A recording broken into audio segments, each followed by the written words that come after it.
On this episode of Bite Sized, we are watching and discussing the fourth scene of the movie The Twilight Saga, New Moon. For those of you watching along at home, that's from 4:05 to 7:31. And now, on to the episode.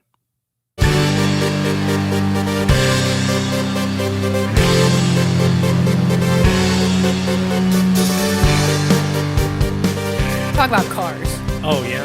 Oh, yeah, I got car notes. Okay, I'm excited about that. And this is moon facts today. It's car facts. Car facts? Well, that's already... I checked the car facts. That is copyrighted. We can't use no, that. FACTS. Okay. There's not a little fox here. It's just me. Show me the car facts.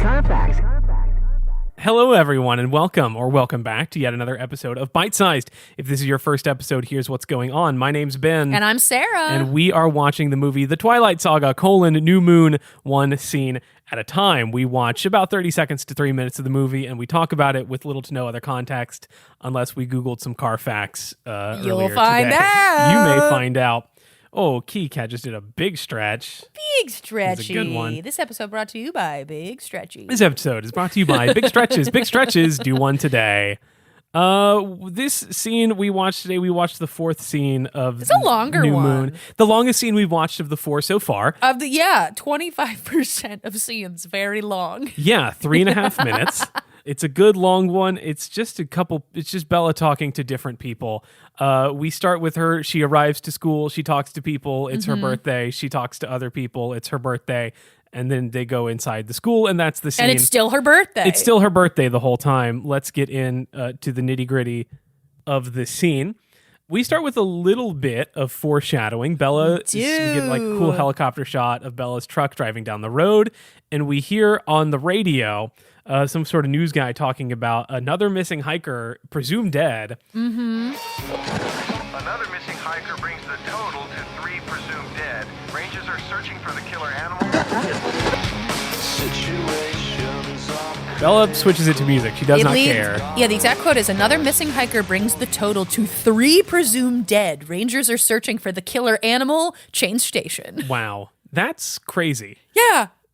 How many hikers are out in this area? How many hikers are in Forks, Washington, and are people? I feel like people should be more concerned if there is a rogue animal in this small town that has killed 3 people. Because this is either the same animal, like the cover story for the vampire killings in the first Twilight movie, just called Twilight, not the Twilight Saga, Twilight. That would make sense. But the cover story for vampire activity in that one was also some sort of killer animal, like a bear or wolves or something. And so this is either the same animal that is still hanging around after people a are year like, or yeah, so. it's just that weird bear out there. Yeah, or it's a new animal, and I guess everyone's just used to it. Like, you live in Forks. Yeah, I guess. I mean, if they've had the werewolves there this whole time and the Cullens have been there for a long time, maybe people in Forks are just like, yeah, hiking is super dangerous. I guess, here. but like the werewolves and the Cullens don't eat hikers, right? Oh, that's fair. That So, is like- fair. In my head, I was like, well, yeah, supernatural beings getting up to killing people. Yeah. But you're right.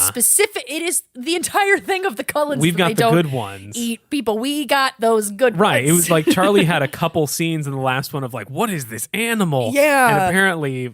So this is new. This- Never mind. the I city take should back be on everything lockdown. I said. Yeah. Like they should be like, I don't know. I feel like my There should community... be a curfew. The Right. park should be shut down. 3 people have died. Yeah, the kids should not just be allowed to hang out in the school parking lot. They should have to get inside very quickly. No, but it's Bella's birthday. They gotta but hang. it's Bella's birthday. Guys, We gotta she doesn't talk want about anything. it. She just wants to hang. No, she doesn't. She just wants to hang.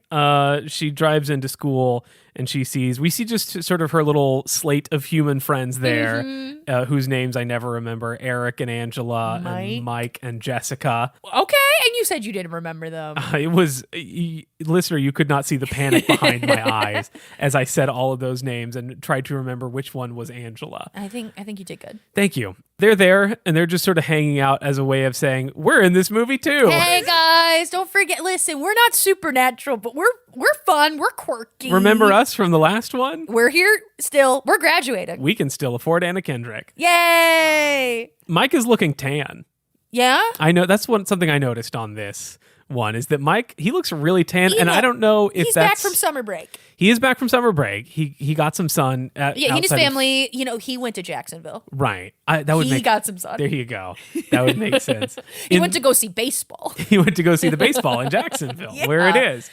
It would make sense for him to be incredibly pale, like he is in the first movie. Yeah. And I don't know if that's just because of the way the first movie looks, or if that is just, I don't know. You know what? Yes to that, and whatever you're about to say. He's just pale. Maybe, but like my question is like, has he always been this tan, and was it just the way the first movie was colored that made him look paler than he actually is?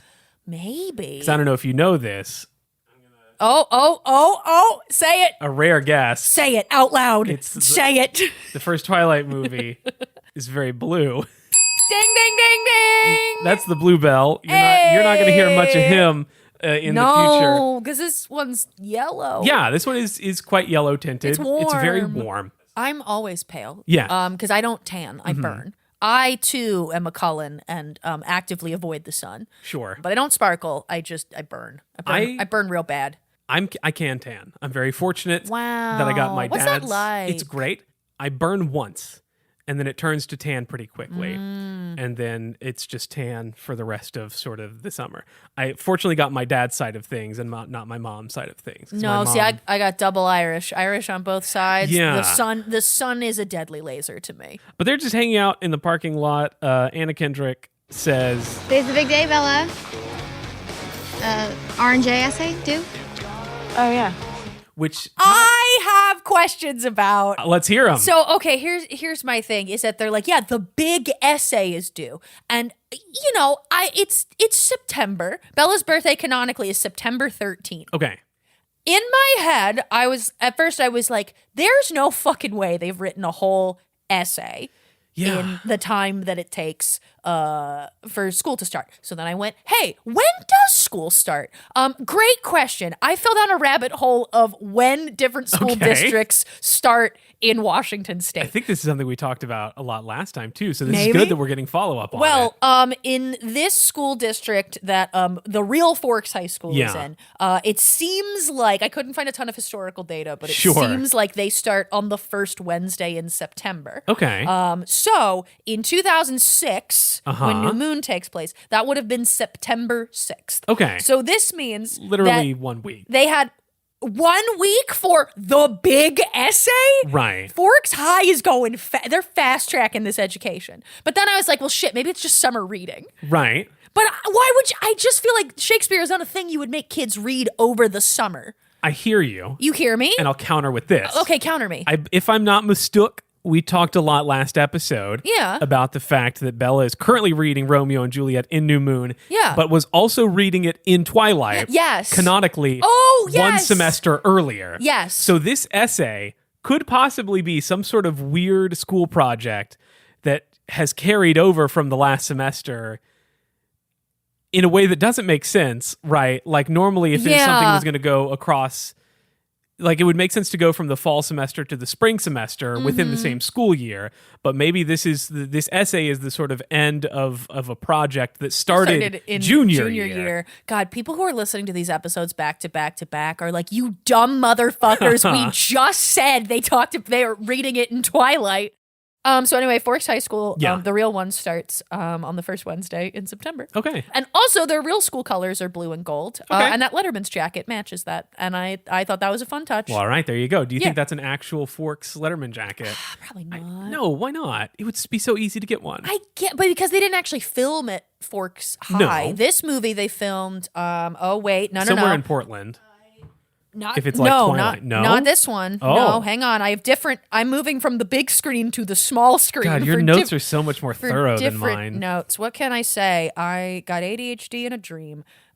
This was filmed in Vancouver. Oh, interesting. Forks High School was played by, in this movie, was played by David Thompson Secondary School. But this parking lot is the same parking lot. We've seen this parking lot before. Is it the same parking lot? Yes. Oh, maybe it's the... Okay. This is the same parking lot where she almost gets hit. This is a familiar parking lot that I believe is somewhere in Portland, if I'm not mistaken. And I very well could be mistaken. Then maybe they've just mashed two shots together. Yeah. Or maybe the interiors are just at this school. Maybe the interiors are in Vancouver, is what I'm thinking. Oh, Bella's just all over the place.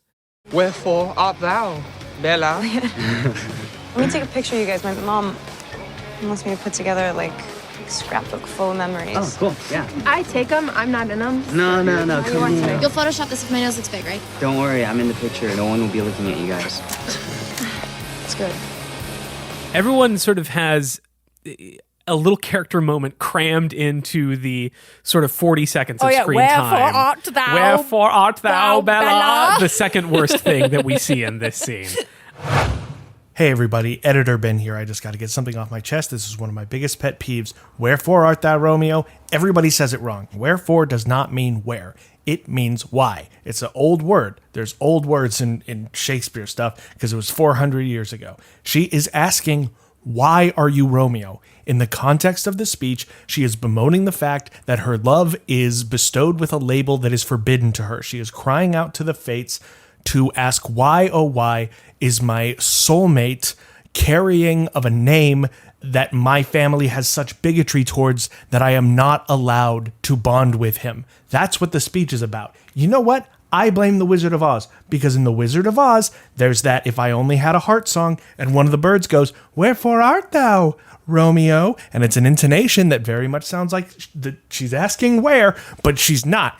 And ever since then, that has been what has entered the cultural consciousness, and now everybody gets it wrong, and they think Shakespeare was a hack, and what's so great about him? She is not asking just, where's Romeo? Why would the quote become famous if she was just asking where a guy was at? That's so dumb. Back to the show.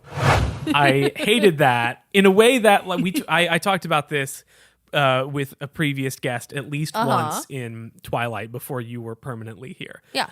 So you weren't present for this. But I've talked before about I hate so much of the things that Mike does because they feel too close to the way that I was around that age. Oh, so he's doing too good of a job. It's sort of a there but for the grace of God go I. That I don't want to think how much I was like Mike during my high school experience. Yeah. And so when I see Mike, I just have this sort of revulsion.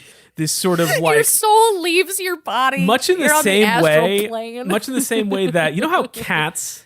Yeah. There's this trend like 5-10 years ago of people would put a cucumber behind their cat. Trend. They're so mean, and the cat would freak out. Yeah, because they're scared. And the explanation, the explanation I saw is that cats are like evolutionarily hardwired to be afraid of snakes. As well they should be. And even a cat who has never seen a snake will see a cucumber and think, snake, I gotta go. Yeah. That is how I feel when I see Mike on screen, essentially. I'm a cat seeing a cucumber.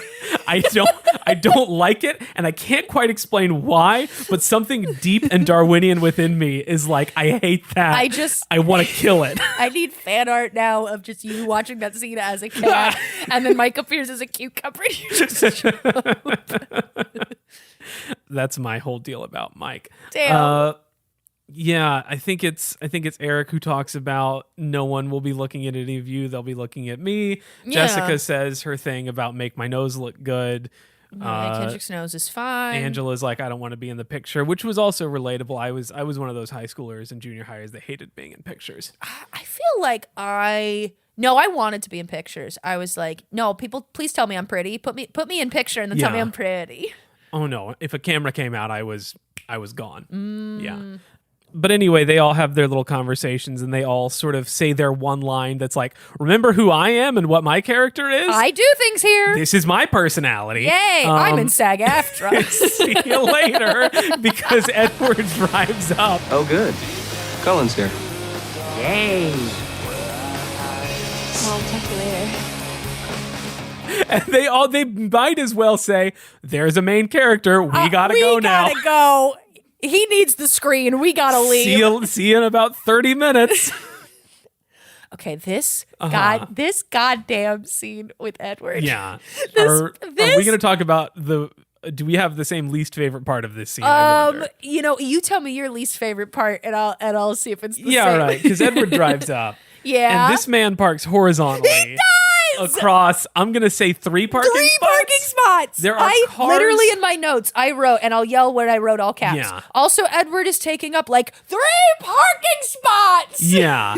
There are cars behind him, behind where he parks, that are parked nose in. Mm-hmm. And like, yeah, you see the correct way to park. Yes. And he just says, fuck you. And you see when he gets out of the car and starts walking slowly and sexily toward Bella, you can see a white line delineating at the end of one parking spot, going sort of perpendicular under his front tires. He is fully taking up 3 parking spots, and it's the worst thing he does in these movies. The Cullens run this school. I guess. And it's not like he's just stopping by to say hi and then he's going to leave. We'll see him in the next scene fully in the school. Yeah. So his car is just there. Yeah, he doesn't care about parking tickets. He's got that Cullen money. I guess. Okay, now remember right before we recorded, you mentioned at the very beginning, I said I have Carfax. Yeah, sure. Show me the Carfax. Show me the Carfax. So I was just curious because I don't know much about cars. I was like, oh, what kind of car is Edward driving? Like, is this car like known for anything? Like, what is this?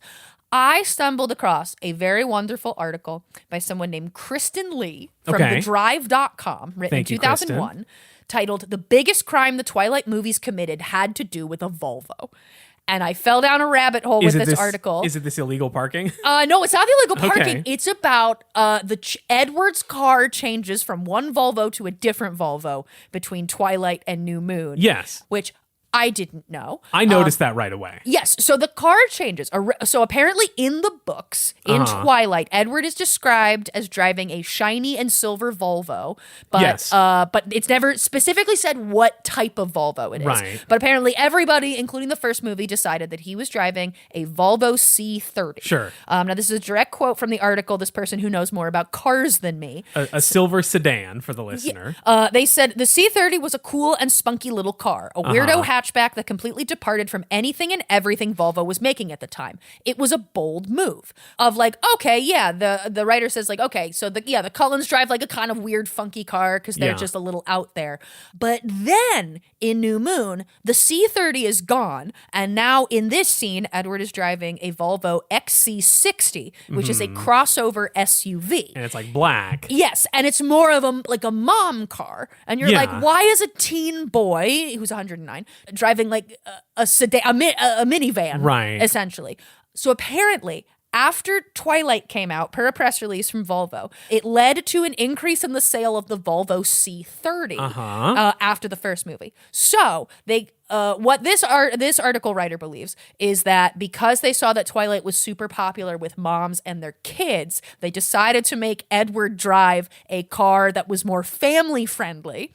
Because also in this press release that Volvo had that mentioned the increase in sales in the C30, they said after the release of Twilight New Moon, dealers reported increased interest in the Volvo XC60 and noticed that customers came to showrooms to photograph their children in, quote, the Twilight car. Yeah. So they specifically changed the car, this article writer believes, just to appeal to families so that moms would buy more Volvos for them and their kids.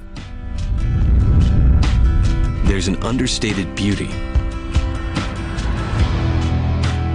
And there's keeping what's most important to you safe. There's more to life than a Volvo. That's why you drive one. Visit whatdrivesedward.com and play for a chance to win your very own Volvo XC60. For a limited time, you can enter our sweepstakes for the chance to win a trip and 2 tickets to the premiere of The Twilight Saga, New Moon.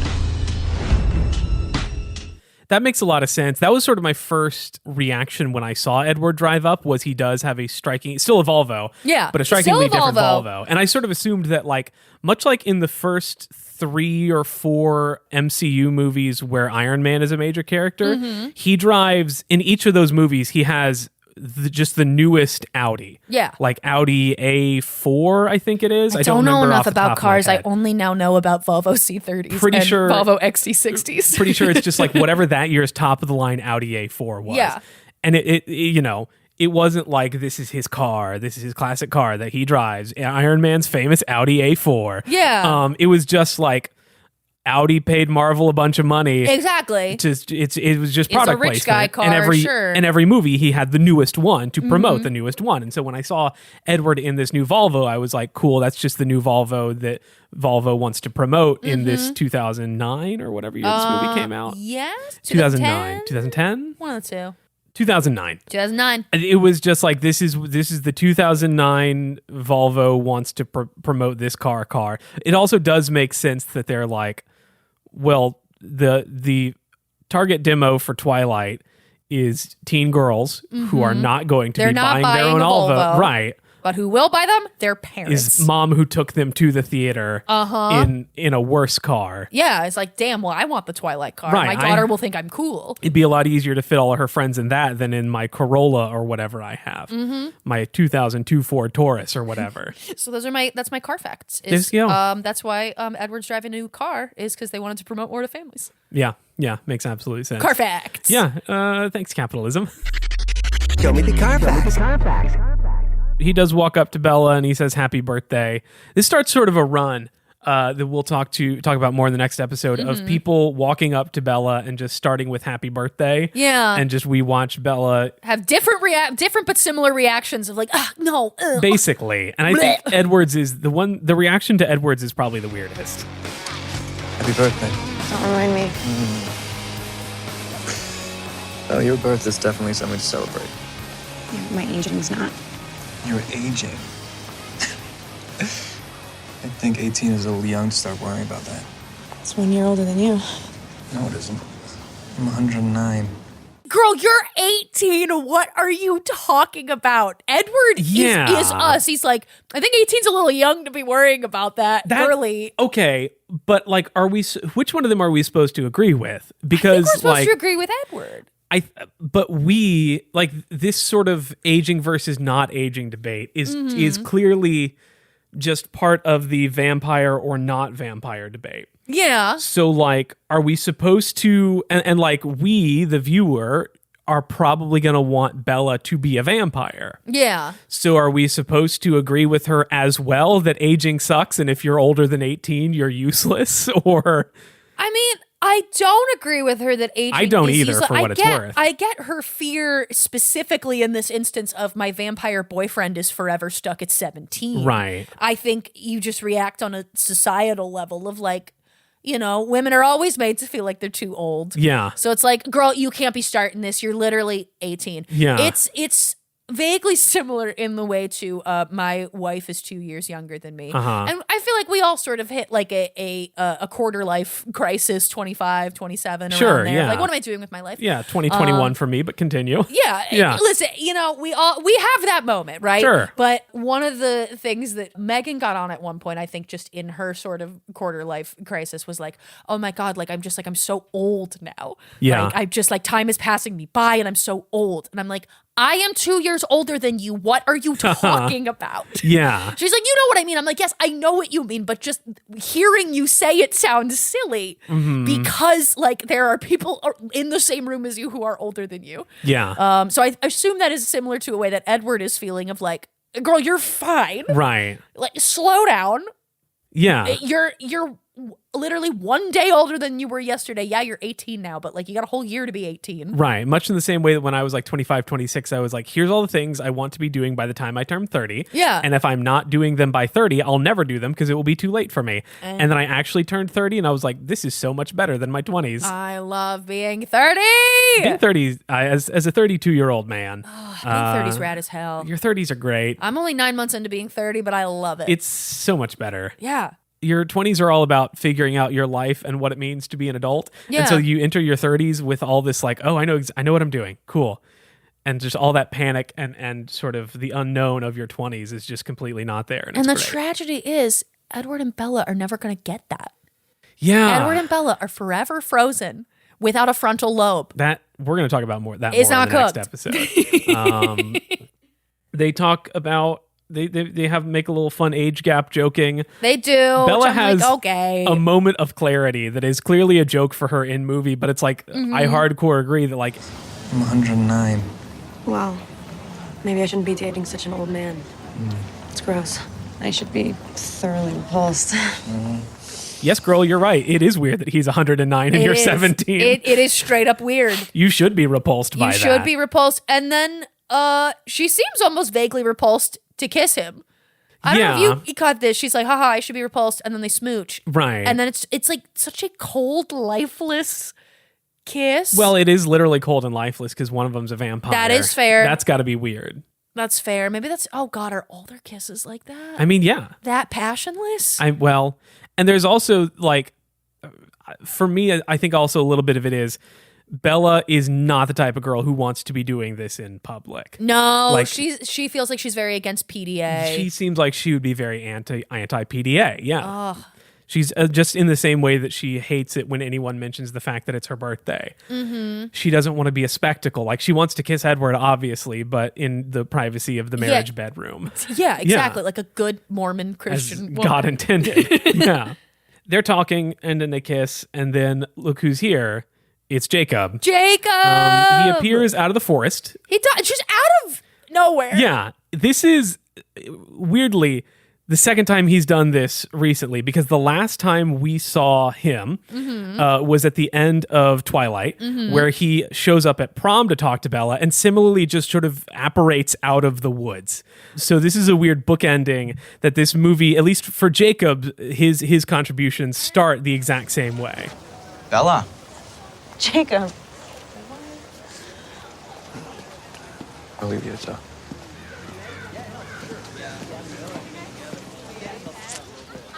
Hello, biceps. You know, anabolic steroids are really bad for you. Well, I'm just filling out, Bella. You know, it wouldn't seem so drastic if we hung out more. You should switch schools and come hang out with the pale faces. I'm all right. I prefer the res school's exclusivity. They let any old riffraff into this place. I see. Why are you slumming it? I was just buying a part for the rabbit. You should really come take a ride when it's done. Is it fast? It's decent. I'm kidding. Okay, good. Hey, happy birthday. Your dad told my dad, so. Yeah, of course he did. I saw this the other day and thought of you. Catches bad dreams. Oh, that's kind of perfect. Thank you. No problem. Good seeing you. Yeah, I'll see you later. He has a gift for her. It's a dream catcher. Not a terrible gift. I thought it was cute. Yeah. You know, cool. You're a high school boy. I don't expect you to like get too crazy with your gifts. Yeah, it was like I did not get gifts from my friends very often in high school. Like around that age is a few years after I stopped having birthday parties. And so if a friend did ever get me a present, it was always unusual and a little bit like, oh, this is a birthday present, but you're kind of flirting with me, aren't you? Now that we are saying this, a realization is hitting me that I was like, oh, I got gifts for people in high school. No, I did things for the boys I had crushes on in high school. Yeah, like the one specifically only for them or my boyfriend. Yeah, like that was it. Like the one instance I can think of this happening to me was a friend of mine who got me a wallet, and at the time, I did not think much of it, but looking back now, I knew she had a big crush on me, and then I was not returning the favor. But looking back now, I was like, oh, she totally did that because she was that was a flirtation move for a 17 or 18-year-old or whatever. She was a bird giving you a shiny rock, saying, look at that, you like that shiny rock? You know, like me? And I used that wallet for several years until it fell apart. But and in that regard, I really appreciate it. Thanks, whoever you are. Thanks, a person who will remain nameless. Thanks, anonymous. We haven't spoken in years, and I'm going to respect your privacy, That's even so if fair. you necessarily didn't respect mine. But like, this was someone that I did not talk to basically ever after we graduated high school in like 2010. Yeah. And then 2016, I think 2015, 2016, I get a cold call from someone who's talking about like, do you make some money in your part-time, your spare Shut time? the fuck up. Like very clearly an MLM. And this was back before I learned to not answer phone calls from unknown numbers. Yeah. So I'm talking to this person. I'm like, no, I'm not interested in that at all. I was like, where did you get this number? And he gave me the name of the person we were talking about who gave me the duct tape wallet and that I had not spoken to in like 5 or 6 years. And I was just like, I was mad at her. Yeah, son of a bitch. Like, don't you sell me out to telemarketers? It's been 5 years. I don't know what sort of organization you're getting into, but why are you giving them the name and phone number of a person you haven't talked to in half a decade? That's insane. So I'm going to show her more respect than she showed me and not name drop her on this podcast. But on the off chance that she does hear it, you know who you are because you're the only one that ever got me a duct tape wallet for my birthday. But anyway, Jacob's not there for long. He's just there to buy a part for some sort of dirt bike or whatever he's working on. Okay, listeners, if you know what he is buying, I tried Googling this. I tried re-listening to this clip multiple times to try and figure out like what he is buying. I could not understand it. I tried Googling approximations of what I thought I heard, and I could not find anything. Yeah. He's buying bike stuff. He is buying bike stuff, and we're going to see him fix up dirt bikes later on in this movie. Yeah. So I'm assuming it's something. He calls it a Raptor. Hey, it's Editor Ben again. I went to looking. I pulled up a copy of the script for New Moon, and I cross-referenced it with a transcription of New Moon, and he says the word rabbit. He says he's getting a part for the rabbit. Now, it would be easy to miss that, because the word he says doesn't sound anything like the word rabbit. I was just buying a part for the rabbit. Buying a part for the rabbit. Part for the rabbit. The rabbit. Rabbit. Rabbit. He does say rabbit. That is what he is supposed to be saying. And I confirmed this on Stephanie Meyer's official website, where she has a list of all of the cars and vehicles that different characters have. And she lists a Volkswagen Rabbit, which is a model of car that they made up until 2009. Although it looks like maybe Stephanie Meyer meant for him to have an older model, like a vintage model that he was maybe messing around with. Anyway, it's a Volkswagen Rabbit. It's a car. They have this whole conversation, and Edward is just sort of standing back. He looks watching. like he has to take a shit this whole time. Yeah. He's sitting in the background, standing in the background, like he really needs to take a dump. And everything involving Jacob makes him want to shit himself. Just sort of hanging out back there. Like, you could just go inside. But I guess he's waiting for Bella. But it's like, you could at least look a little more polite. Well, and he's very territorial of Bella. Oh my There's God, no way he's he going to is. walk away while he can read Jacob's mind about this sort of conversation. Yeah. And then Jacob leaves and the scene just sort of ends. Happy birthday, Bella. Happy birthday, Bella, I guess. Which brings us to, if you had to give this scene, what would it be? And you should have an idea. I do. Okay. This episode will be named Volvo XC60 Parking Spaces. Volvo XC60 parking spaces. Yes. Great, because that's roughly how much room he takes up and the model of car that he uses. Yes. Fantastic. Car facts. Car facts. Show me the car facts. Sarah Murphy, if people really enjoy your car facts and want more of them, where can they ask you for those, perhaps on social media or in a comedy theater during/after a show? They can ask me online on Blue Sky, TikTok, at Oops All Smurf. Yeah. You can find the show online at bitesizedpod_ on Instagram, TikTok, and YouTube, or just bitesizedpod without the underscore on Tumblr. That's what that one is called. Yeah, that one. Yeah, you can send an email to the show to myfavoritetwilightpodcast@gmail.com. Apologies to all other Twilight podcasts. You can also go to patreon.com/twilightpodcast, where we are watching and discussing the movies that the actors in Twilight were in before they were in Twilight. Check it out. It's a fun time. I actually just got a notification today that the DVD copy of The Adventures of Shark Boy and Lava Girl I ordered has been shipped. Yes. We're going to watch it in 3D Yes. on the couch you're sitting on right now. I'm so excited. Not you, the listener, me. Yeah. But I guess sitting on a couch if you paid us enough on Patreon, we'd come to your couch and watch it with you. Unfortunately, we don't have that tier set up yet. Yeah, but you know what? You tell us how much would you pay for right us now to come we're to at $5 your couch a month and watch Shark Boy and Lava Girl. All that information and more available at twilightpodcast.com, a website that I personally own. Thank you to the band Swimwear Department for letting me use their song Mauled to Death as our theme. Thank you to Ben Oxher for editing this show and making it sound better than it actually is. And that is it. That is all we have today. As we always say at the end of every episode, Wherefore art thou, Bella? Wherefore art thou, Bella? See you next time.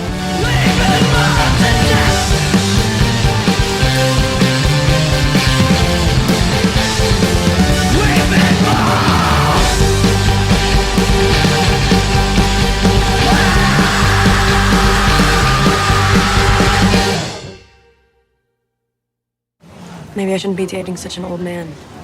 It's gross. I should be thoroughly repulsed.